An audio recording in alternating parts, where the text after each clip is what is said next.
This is Point of View, celebrating a world record-breaking 62 years of quality public affairs programs from the studios of WDEF News 12, Chattanooga. This is Nayetta Cancel, host of Point of View. Thank you for joining us today. We are going to have some fun today with the Lookouts, also Mom Source Network. But first, we're going to start with Latino painters. Olga, how are you? I'm good. You're not Latino, but you are a world-known artist. I always feel like I'm with a celebrity in your presence. Well, maybe that might be a little exaggerated. I don't know about that. I think you're being modest. But the truth is that you are the leader of a program for Latino artists. So you take ladies that are of the Latino community, and what do you guys come together and do?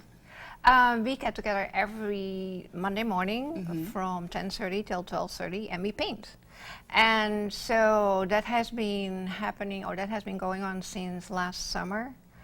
We started it as a program for maybe only 3 or 4 classes, and then it became so popular, yeah, that we continued, and we have been painting ever since. So this is only for Latino females? That's correct.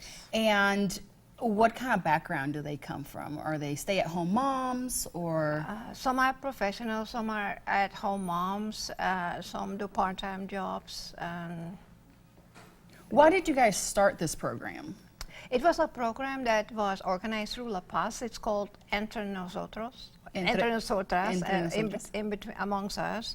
And they do all kinds of different programs, but painting is just one of them. They do also sewing, and they help each other with, they have talks and discussions, and painting is just one of the facets of this program. Was there a need for a sense of community? Is that how this started? Yes, and I think it's also part of connecting them together, and also with the population in Chattanooga, because of their paintings, they are beginning to get known in the city.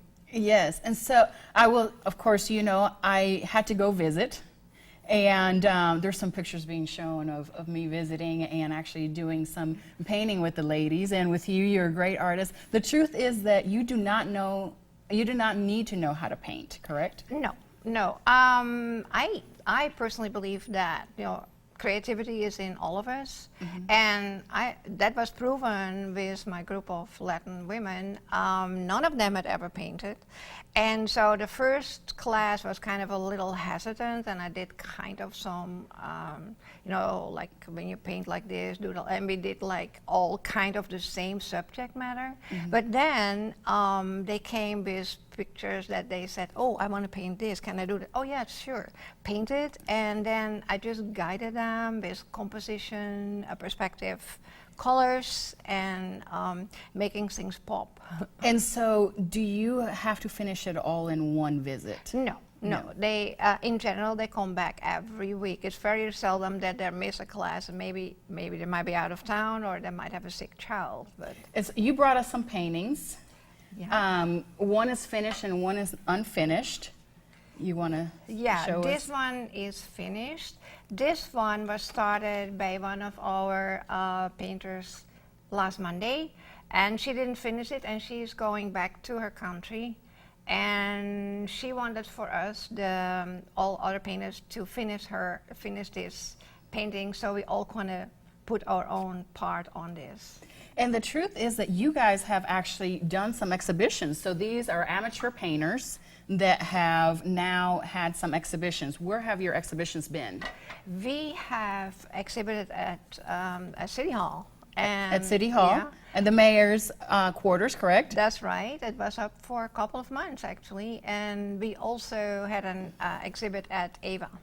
At Ava. And some of the ladies have actually sold their paintings, correct? Yes, they did, and they were totally excited about it. It was like an impulse to do more and more and more.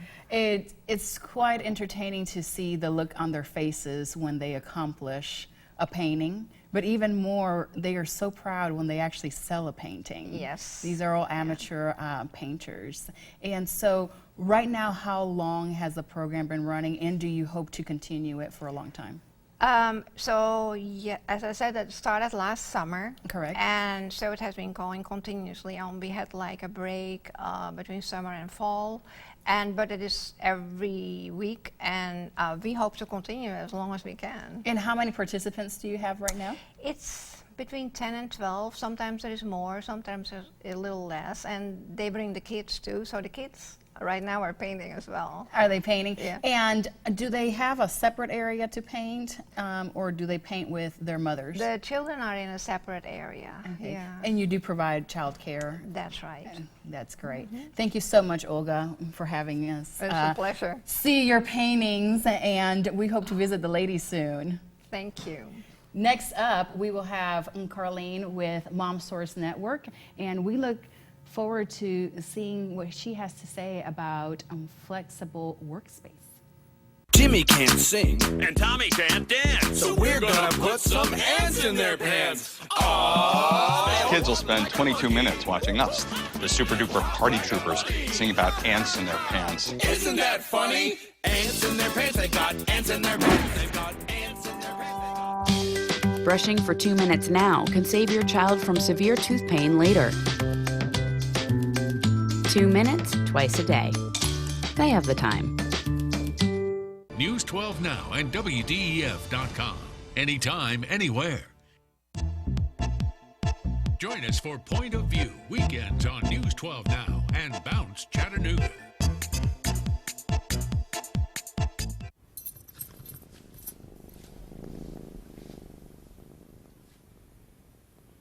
There's a shelter pet who wants to meet you.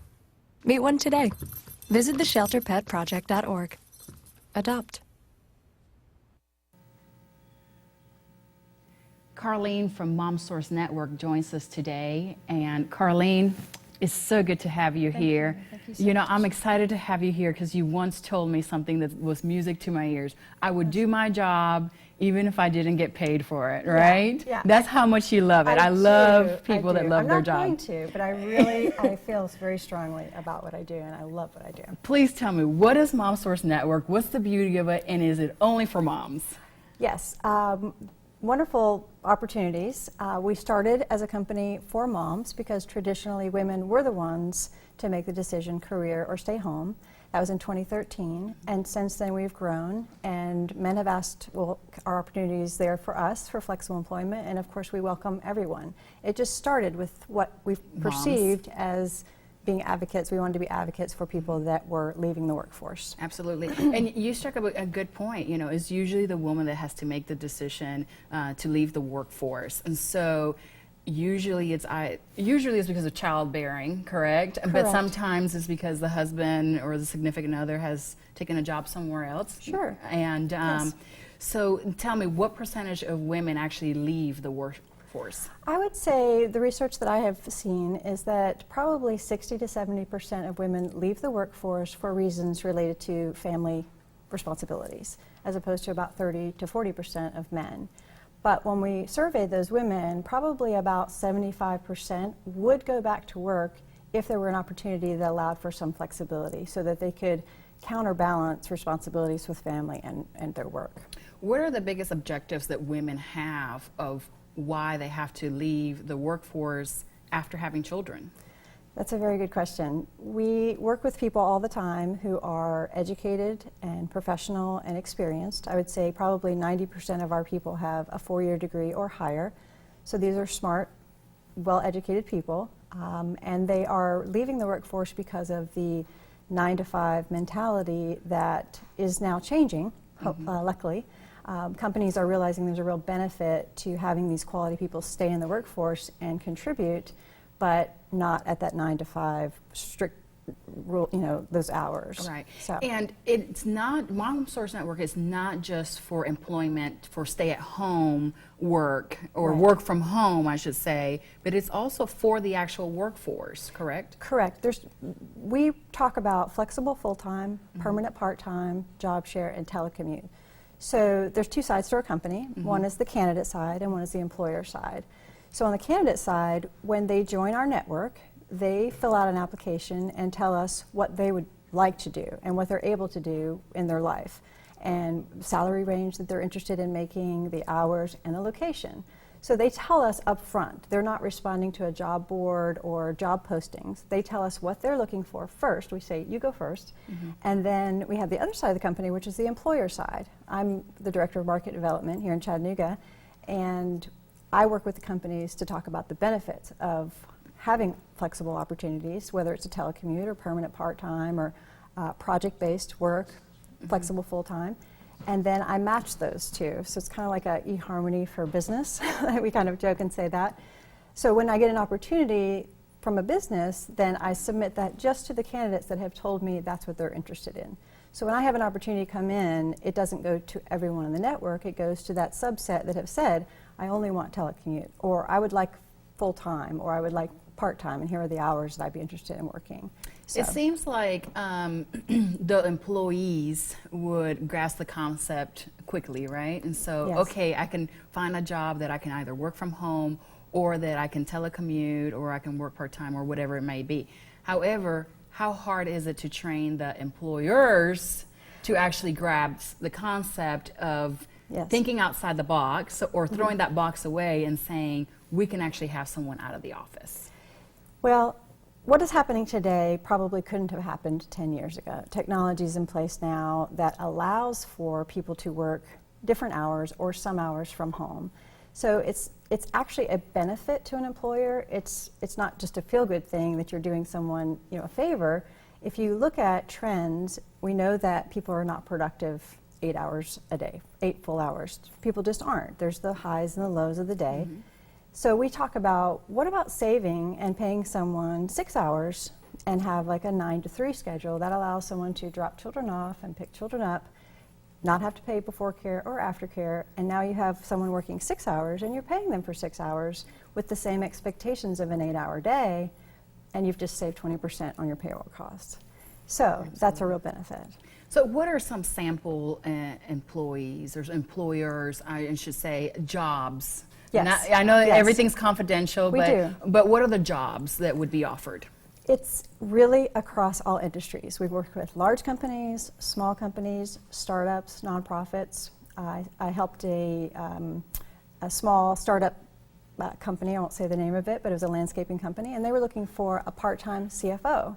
They needed someone to do more than bookkeeping, that could come in and look at, you know, trends and make predictions and help them, but they couldn't afford a full-time CFO. So I found someone who's very interested, and it's working out wonderfully.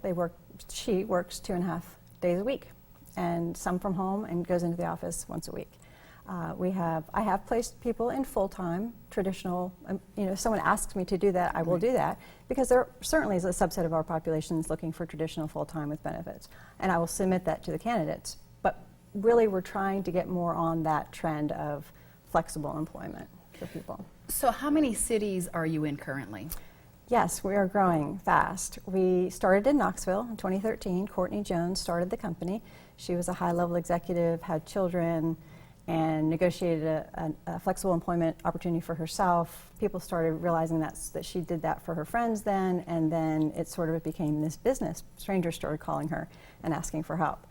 And then I launched a 1.5 years ago in Chattanooga, the market here, and then we have 2 people now in Nashville, and we've launched in Tampa and in Austin, Texas, and I'm about to go into Atlanta. So we've about identified 7 cities or so? Yes, and growing. And growing. And yesterday we had a candidate joined from Jerusalem. Jerusalem. Yes, so we and have they're looking people- for employment here in the U.S.? He was originally lived in New York and moved there for another job, but would like some bookkeeping, accounting position, part-time, flexible, telecommute, obviously. And so watch out, world. Mom Source Network is not just U.S. based. Yes, you guys we are spreading your wings, and you're Yes. spreading it fast. Yes, we have candidates in Montana and New York and Chicago, and people are just joining. So if every you day. had one piece of advice to give both the employer and the employee, what would it be? I would say for the employee, try to really identify what your hours are that you would really like to work. What can you commit to? Because I'm representing you, and when I submit you to a company, you know, you are someone that is loyal and going to stay a long time. It's a long-term fit. And for the other side? For employers, I would say to be open to the idea, because we're going to work really hard to find the right person for you. And so if you are open to it, you'll get a loyal, wonderful, long-term employee. That's and great benefit. advice. Thank you so much, Carlene. Thank we hope you. to have you again. Appreciate it. Stay tuned for the lookouts.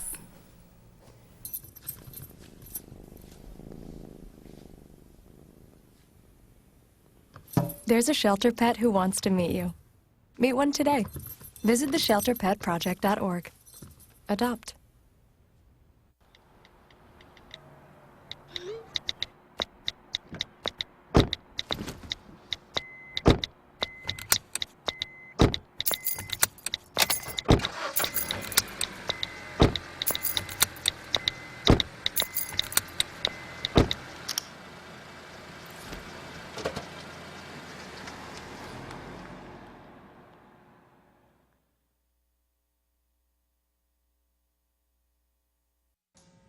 Chattanooga Lookouts, I'm so excited to have them here. Let me just tell you, they don't just play baseball, they do so much more, like a lot of community work. They're so involved. I'm so glad to have Dan here. Thank you. And Rich, it's always great to see Good you. to see you. Hey, we brought you a little gift today. We thought Oh, it'd be- this is so it'd be great exciting. for You know I'm a fan. You know Absolutely. I'm a fan. I might have to wear this all segment. What do you guys think? I might have to have some I outfit love it. on our I think Facebook. it's perfect. Yeah. Yes, I think I'm going to wear this for now. So how's your season going? We had a wonderful start. It's been a really good year. Team kind of scuffled coming out of the gate, but we're playing great baseball right now and kind of winding into our own right now. So it's been a fun year so far. You know, you guys have had some changes. Your parent company is now... We're the Minnesota Twins. We were the Los Angeles Dodgers for a number of years, and now we're a Twins affiliate. And on top of that, we got a new ownership group about a year ago. In fact, a little bit over a year ago. So we've got a lot of local owners involved now. There's about 15 or 16 local owners that are part owners of the Chattanooga Lookouts, and it's been a real breath of fresh air. We really enjoy when it's a local owner, local owners, Oh, I yeah, should say, definitely. right? Yeah. But the truth is that a lot of people may not know that you guys are really community-based and do a lot of community work. So please tell me a little bit. I know for sure you guys do a lot of things with the kids. Yep. So let's start there. Sure, we have our Most Improved Student program, and we had almost 10,000 kids involved in that this year. They come out to the park, they get a little certificate. It's partners with their school. They go around, parade around the outfield. We play, kids music and recognize everyone for all the hard work they did in school that year. So it's really just a great way to get, kids involved in the community. Is that Hamilton County based? All over the place. We do Hamilton County, but we also do, Bradley County and Georgia, all over the map. And how do you guys pick the most improved The schools students? pick them, so it makes it easy for us. They send in all the names to us, and we'll put them on a list and get a certificate with their name on it. You guys fit 10,000 people in your stadium? Oh, we do a number of different nights. Oh, We do a bunch of Spread it out a little bit. Well, I've been there so many times. I don't know if 10,000 people. So that's good. So there's a series of events. It's not just one night. And this one's such a wonderful event because it's just most improved. And it doesn't have to be the kid that's getting straight A's or reads the most books. It's the kid that maybe sat down till lunch today or raised his hand when their time was appropriate. Whatever the teachers deem as most improved, that's the kids that get to come out. And that's the reason I love the program. I love that it's not just academic based because Yeah. there are so many kids that improve in so many levels. Absolutely, absolutely. And, I know you guys have an inner city program, and that serves what community? Well, we've done a couple different things with the RBI program, revitalizing baseball in the inner cities, and the Chattanooga Parks are the Family and Human Services right now. They do a great job of heading that up, and if we can help at certain different times, we're there for their kickoff event every year. We've held events at our ballpark, but it really serves our inner city community, and that's really fun to be a part of as well. Is it just one inner city community, or does it go throughout the Chattanooga area or outside? It's kind of all throughout the Chattanooga area. For the past couple of years, though, we've done a regional tournament right here at our ballpark. Whether that'll happen this year or not, we're not sure yet. But it's really been a great thing to bring people into Chattanooga, and kids that don't have an opportunity to travel sometimes get the opportunity through this RBI program to do things like that. And you guys recently won an award. We did. We were the Southern League Community Leader Award, which is it tells other people in our league, or we're recognized by other people in our league as a group that gets out there and gets into the community, is involved in different things. So the Lookouts are helping put Chattanooga on the map again, and Yep. and telling them and reminding them that we're always on top, correct? We're doing our best. Do you guys do anything for the adult community? We do a ton of different things. You know, the Heart Walk. We do the Heart Walk every year at our ballpark. We've been there. I think this will be the 8th or 9th year that we've done the Heart Walk at our ballpark. We do the Buddy Walk for the Down syndrome at our ballpark. We do a hydrocephalus walk at our ballpark. We did an event this year back in May for Homers for Heroes. And we teamed up with Bell Hops and did a great event. We had they had one of their employees that had brain cancer, and we did a huge fundraiser for him at the ballpark. So we're always looking to do more and more events out there. In fact, every single night at our ballpark, we have a community partner of the game, where any nonprofit can come out. They just set it up with us, and they can come out. They can throw out a first pitch. We can do public address announcements for them. We're trying to spread the word throughout the nonprofit community. This is a great way to get your name and that you guys are not just baseball. You guys are community partners, and you guys are in the heart of Chattanooga, very accessible, right downtown. I know one of my favorite places to take out-of-town guests is the Lookouts, and so. Where do you guys see the Lookouts going? I think we're going to continue down the path that we're on right now. I think we're going to continue to try to drive more and more business through the community side of things. I think we're going to work more and more to get more people involved in non-baseball events at our ballpark. You know, we've got a beautiful ballpark up there, and what we're trying to do is we've got a little bit of meeting space up there now, and we've got we can hold huge events. We can hold these huge walkathons and those sorts of things. So we're going to continue to drive more and more in that direction. We have every member of our staff needs to be involved in 2 different organizations outside of the Lookouts. So, you know, Dan's in a singing group outside here. I'm involved with the Goodwill Board and a number of other events, the Miracle League here in Chattanooga. So we're really trying to spread our wings in other community activities. So that is for the staff members. Now, what happens with the players? They're obviously not always here for all year long. They're not always here just here for the season, or maybe transit players. So what do the players do when they're not playing ball? Sure, well, we try to get them out in the community as well, and we actually do a great job in our park getting them involved. You know, we have autograph Sundays, so fans get to come out and meet them. We're starting to work on community outreach with them as well. You know, we've done, in 2014 when we won that award, one of the reasons was we brought them out to Siskin, and Erlanger brought them out, and they got to visit the kids in the hospital. All of our All-Stars got to do that, so that was really neat for the kids. And back to the RBI program, we also had a clinic at our field with the players, so they got to meet all the young baseball players and give them advice and just, you know, teach them about baseball. On the flip side of that, there are the players, and they come sometimes for just a season or just a few weeks, or sometimes they're here multiple seasons. What do you guys do for the actual players to get them immersed into our Chattanooga community? Well, you know, one of the big issues they have is they're going to be here for 5 months and that's it. So we have to go out and find partners for them for places to live. So we work with the apartments in the area and that kind of stuff. And then we try to do things. We have a couple of fans that want to be involved that'll bring them stuff to eat, and they do a great job. By the time they've gotten to Chattanooga, they've done this 2 or 3 years, so they're used to trying to immerse themselves in. We try to do the best we can to give them the opportunity to get them in front of our fans and in front of our people in our community, and just let them go out and do what they do, and just really spread their wings and learn more about themselves. You know, every time we go out and we do something for kids or something like that, I tell you, our guys get more out of it than the kids do. It really is neat for them. So tell me, do you say they've been doing this for a few years by the time they get to Chattanooga? Where do they usually come from, and where are they usually going? Well, we're the AA affiliate for the Twins, so they typically will start in rookie ball or single A baseball. So with the Twins, they have a rookie team, they have a low single A team, a high single A team, and then a AA team and a AAA team. So they've usually made 2 or 3 stops, maybe in Cedar Rapids, Iowa, or in Fort Myers, Florida, before they've gotten here. So they've been playing baseball at professional level, usually a couple years ever before they get to Chattanooga. And their goal is obviously to make it to the Twins or another team, correct? Yeah. Well, and you know, they put in long, hard hours, and they don't make a lot of money at this point. But you know, the average major leaguer last year made $2.3 million. So they're just trying to climb that ladder. Once you get to the major leagues, your world gets a whole lot better. So that's what they're trying to do. I can imagine. Absolutely. You know, we welcome all of the baseball players. We're happy to have them here. They're only here for a few months, but we will gladly have them get involved in our community, and for them to become part of our community. And we think you guys, the Lookouts, as staff members, and also the Twins, for getting involved with our community. You guys are great. Well, it's an easy community to do it. Thank you so much. Appreciate your time. Thank you. Thank you. Stay tuned. We do continue our adventure series and some other surprises next week. Closed captioning provided by the following.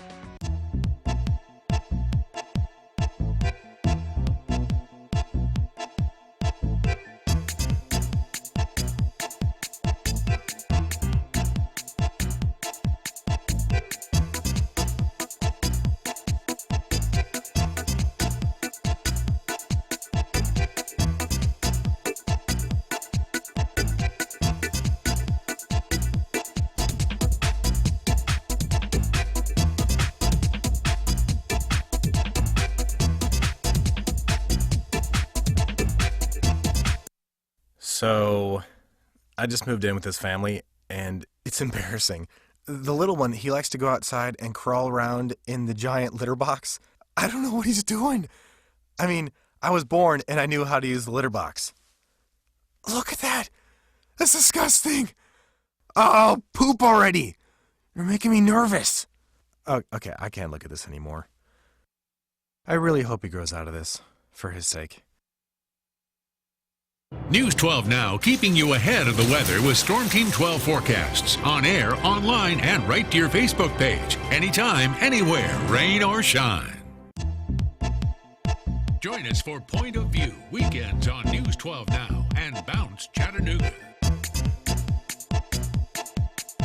So you see, son, good manners are important. Should I go through it again? Yes. Yes, please. Yes, please. Exactly. Always say please, thank you, you're welcome, excuse me, sit up straight, hold doors open for ladies. If the door's locked, knock first. Don't burp, don't swear, don't stare, don't use bad language, or talk with your mouth full. Keep your elbows off the table. What table? Don't interrupt. Cover your mouth when you cough or sneeze. On the bus, give your seat up to anybody who has trouble standing. Bottom line, treat others the way you want to be treated. Got it? Got it. Good talk. Most parenting is hard to do in just 2 minutes. But 2 minutes twice a day making sure they brush is easier, and it could help save them from a lifetime of tooth pain. News 12 Now, keeping you ahead of the weather with Storm Team 12 forecasts. On air, online, and right to your Facebook page. Anytime, anywhere, rain or shine.